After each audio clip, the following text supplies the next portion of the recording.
নমস্কার বন্ধুরা, কেমন আছেন সবাই? আমি প্রিয়াঙ্কা স্বপ্নের উড়ানের আরেকটি ব্লগে আপনাদের সবাইকে স্বাগত। ফাইনালি পুরো জার্নিটা খতম করে যখন শনি মন্দিরের ভেতরে ঢুকলাম, মনটা যেন আরো বেশি ভালো হয়ে গেল। আর আমার ছোট্ট ছেলেটি সেই জয় জয় গুণগান করতে করতে বাবার কোলে এগিয়ে যাচ্ছে। পুরো মন্দির প্রাঙ্গণটা আমরা খুব সুন্দর করে এক্সপ্লোর করেছি, আর পুজোটাও যেন দুর্দান্ত ভাবে হয়েছে। শিরডিতে যেরকম মোবাইল অ্যালাউ ছিল না, এখানে কিন্তু মোবাইল নিয়ে কোনো প্রবলেম নেই। মোবাইলটা আপনি নিজের মতন করে নিজের কাছে রাখতেও পারেন, ক্যারিও করতে পারেন, আর ভিডিওটাও তুলতে পারেন। মন্দির প্রাঙ্গণের ভেতরে প্রবেশ করার আগে একটা সুন্দর জলের ব্যবস্থা আছে, যেখানে পা ধুয়ে সবাই এগিয়ে যেতে পারে বাবার মন্দিরের কাছে। আমাদের তো পুজোর ডালা নেওয়া হয়ে গেছিল, আগে সিরিজে আপনারা দেখেই ফেলেছিলেন। পুজোর ডালাটা নিয়ে এবারে আমরা সোজা বাবার কাছে যাচ্ছি। মন্দিরের এই প্রাঙ্গণটা এত সুন্দর, এত পরিষ্কার যে মনেই হচ্ছে না যে এত মানুষ এখানে এসে দর্শন করেছে। আর এমনি তো লোকজন খুবই একটা কম দেখছি বাইরের দিকে, কিন্তু যখন ভেতরে গেছি মন্দিরের সামনে, মানে বাবার মূর্তির সামনে, তখন ভিড় কাকে বলে যে কি বলবো। সেই ভিডিওগুলো আপনাদের সাথে আমি শেয়ার করছি। আমাদের হাতে যে পুজোর ডালাটা ছিল তার মধ্যে কিছু বটপাতার মালা ছিল। এখানে লোকগুলো যেভাবে পুজো করছিল আমরা সেগুলো লক্ষ্য করলাম, আমরা ঠিক সেইভাবেই পুজো করলাম। একটা কালো কাপড় ছিল, সেটা সবাই নিজের মাথার উপরে ঘোরাচ্ছিল যে নজর না লাগে, সেটা করে তার বটের পাতার যে মালাটা রয়েছে সেটা এই ত্রিশূলের ওপরে টাঙিয়ে দিতে হবে। দুদিকে ত্রিশূল আছে, আর এখানের লোকেরা এই কাজগুলোই কিন্তু এখানে করছিল। আমরাও তো এখানে নতুন, আমরাও সেরকম ভাবে জানি না কিভাবে পুজো করতে হয়। সবাইকে যেটা দেখছি আমরাও সেটা করছি। দুটো মালা ছিল, একটা মালা আমার হাজবেন্ড নিয়ে ত্রিশূলের উপরে চড়ালো, আর একটা মালা আমি আমার বাবার হাতে দিলাম, বাবাও যেন এখানে চড়াতে পারে।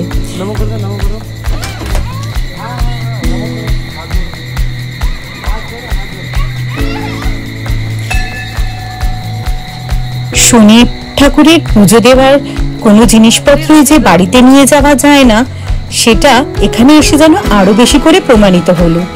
এখানে ডালাতে আমরা যা যা জিনিস নিয়েছিলাম সবটাই মন্দির প্রাঙ্গণে দিয়ে যেতে হলো। সেটার গল্পটা আরো আছে, সেটা আমি আপনাদের সাথে শেয়ার করব। এখন আস্তে আস্তে আমার ডালাতে যে নারকোলটা ছিল সেটাও এখানে দান করে যেতে হয়। চলুন দেখাচ্ছি। এই নারকোলটা নিয়ে ওইখানে যে ঝুড়িগুলো রাখা আছে,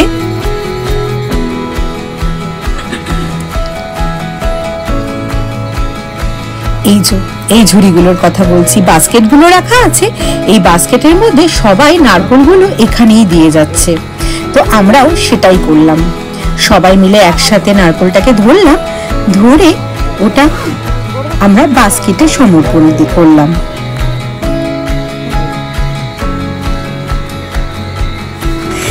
এই নিয়মগুলো জানেন আমি জানতাম না, এখানে সবাইকে যা দেখছি আর সেটাই করছি। আর ডালার মধ্যে যা যা আছে সবই জানো এই বাস্কেটের মধ্যে সবাই রেখে যাচ্ছে। কোনো কিছু বাবার কাছে নিয়ে গিয়ে পুজো দিচ্ছে না, হয়তো কোনো রকম মানত থাকতে পারে বা কিছু থাকে এখানে। ইভেন এই যে মুড়িগুলোও দেখছেন বাবার প্রসাদ, সেগুলোও এখানে দান করে দিয়ে যাচ্ছে।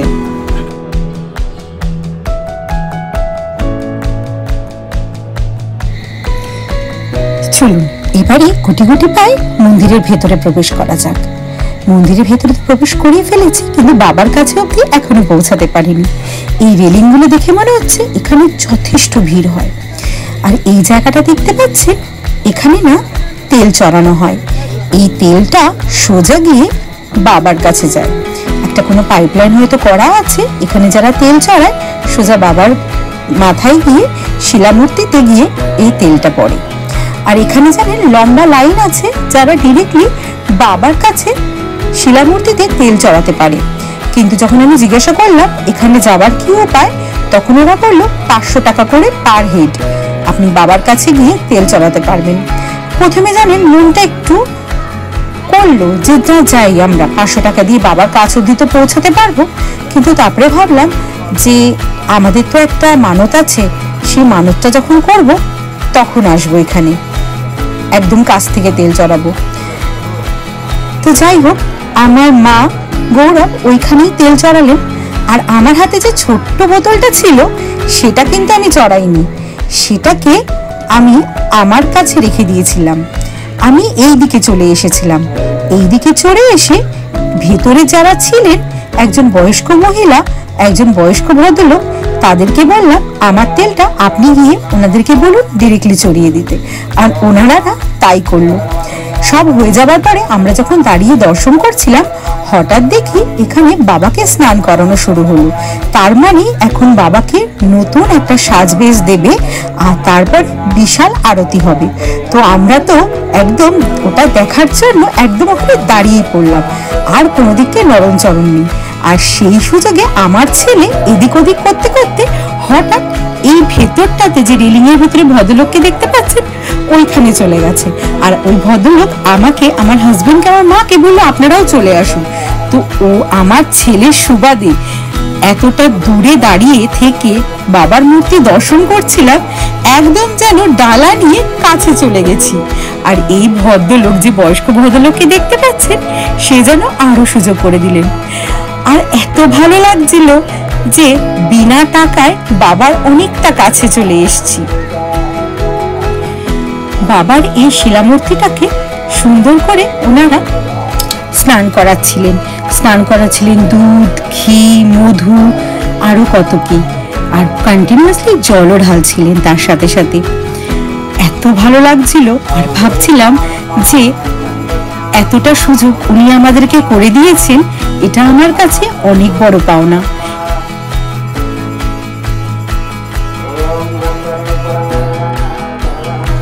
জানেন তো, যখন এখানে বাবা স্নান পর্ব চলছিল, তখন ব্যাকগ্রাউন্ডে বাবার মন্ত্র উচ্চারণ হচ্ছিল মাইকে, সেটা আপনারা সবাই শুনতেই পাচ্ছেন। এখন বাবার শিলামূর্তির মধ্যে চন্দনের প্রলেপ লাগানো হচ্ছে। স্নান পর্ব শেষ। এবার বাবাকে বাবার পছন্দের যে কালারটা বাবাকে আমরা সবাই যে কালারে চিনি, সেই কালারের ধুতি পরানো হচ্ছে। এত সুন্দর করে এনারা সেই প্রস্তুতি নিচ্ছে, আর এত সুন্দর করে ধুতিটা পরানো হচ্ছে যে সত্যি অবাক। পুরো একদম এক্সাক্ট যেন ধুতি পরানো হলো বাবার শিলামূর্তিতে।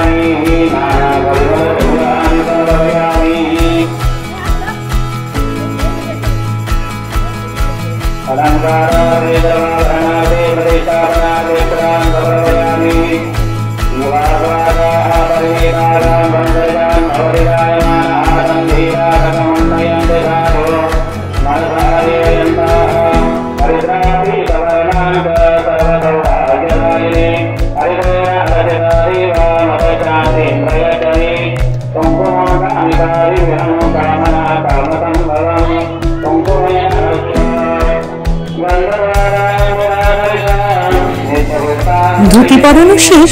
এবারে বাবার মাথায় ওনারা চন্দনের তিলক এঁকে দিচ্ছে, যাতে পুরোপুরি রাজবেশটা কমপ্লিট হয়। এরপরে বাবাকে বড় বড় ফুলের মালা দিয়ে সাজিয়ে দেবেন ওনারা। আর ফুলের মালাগুলো ঠিক আমার সামনেই রাখা ছিল।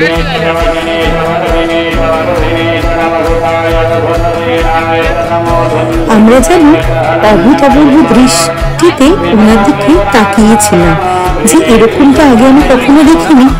রাজবেশ যখনই কখনো ভগবানের হচ্ছে, তখনই মন্দিরের দরজা বন্ধ করে পুরোহিতরা নিজেদের মতন করে রাজবেশ তৈরি করে। আর এখানে পুরোপুরি সবার সামনে বাবার মূর্তিতে সেই রাজবেশ চড়ানো হচ্ছে। মালা, চন্দন, ধুতি, স্নান করানোর পর্ব সমস্তটাই যেন আমাদের চোখের সামনে হলো। এত সুন্দর সুযোগ করে দেওয়ার যে কি বলবো, আমাদের এত দূরে আসা, এত কষ্ট করে আসার পুরোটাই যেন আজকে সফল হতে চলেছে।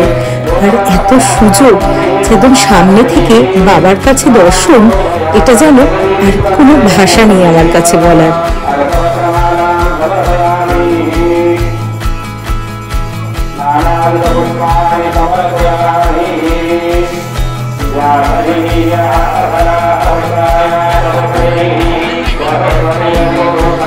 আর এই পুরো সুযোগটাই আমি আমার ছেলেকে দেব, কারণ ও যদি এরকম দৌড়াদৌড়ি না করে হঠাৎ করে ভেতরে প্রবেশ না করতো, আমাদের কিন্তু এই সুযোগটা, এত কাছ থেকে দেখার সুযোগটা আমাদেরও হতো না। আমাদেরও অনেকটা দূরে দাঁড়িয়ে এই রাজবেশটা দেখতে পেতাম।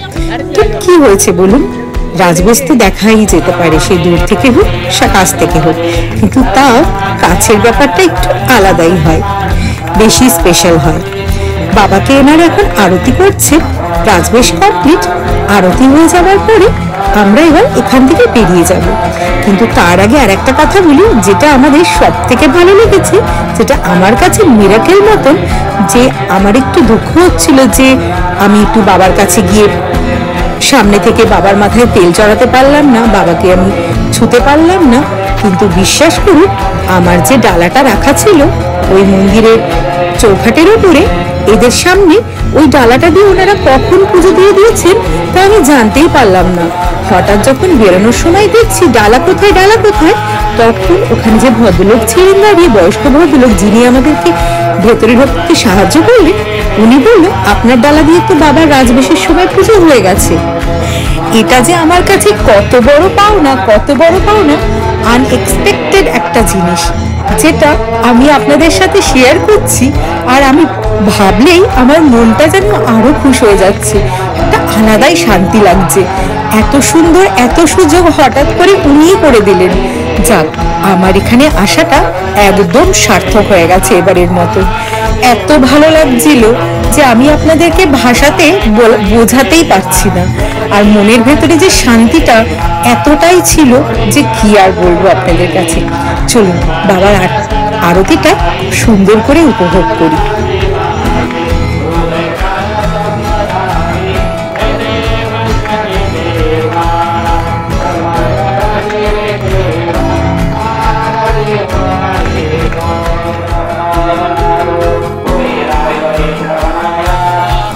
তারপরে জানি এই আরতি হওয়ার পরে সব দিকে ওনারা যখন আরতি দেখাচ্ছে, এই আরতি শিখাটা বা এই পুরো প্রদীপটা আমাদের সামনে রেখেছেন। ওখানে যে লোক আছে তারা আমাদের কাছেও নিয়ে এসছে। আমরা বাবার এই আরতি থেকে মাথায় আরতির শিখাটা ছোঁয়াতে পেরেছি।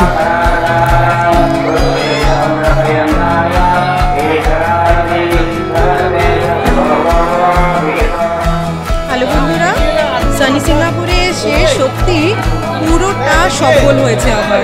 এই দেখুন প্রসাদও পেয়ে গেছি। ले लिया। इन्होंने दिया है। अरे ये कह रहा हूँ। नमस्ते नमस्ते। ये कह रहा हूँ ये। अच्छा ठीक है, ये देखिए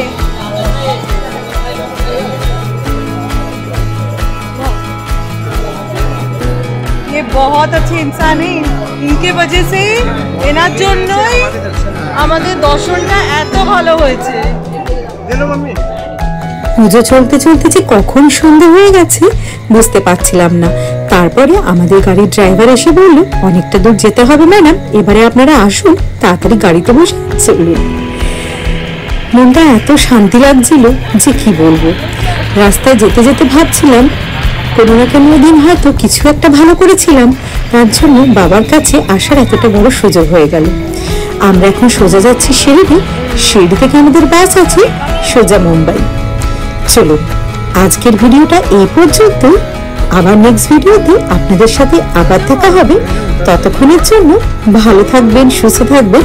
আর আমার ভিডিওগুলো ভালো লাগলে লাইক, শেয়ার, কমেন্ট করতে ভুলবেন না। আমরা সোজা মুম্বাইয়ের রাস্তায়, বাসটা আমাদেরকে বাস স্ট্যান্ডে দাঁড় করিয়ে দিয়েছিল। তারপর ওখান থেকে একটা গাড়ি বুক করলাম, আর গাড়ি বুক করে সোজা আমাদের ফ্ল্যাটের দিকে যাচ্ছি রাস্তায়।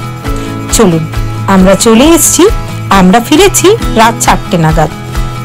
আমাদের 1.5 দিনের শিরডি সানি সিঙ্গাপুরের জার্নি আজ এই পর্যন্ত। আবার নেক্সট ভিডিওতে আপনাদের সাথে আবার দেখা হবে নতুন কিছু নিয়ে।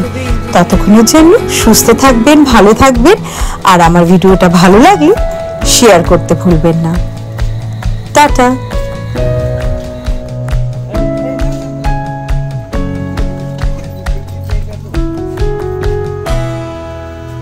চলো।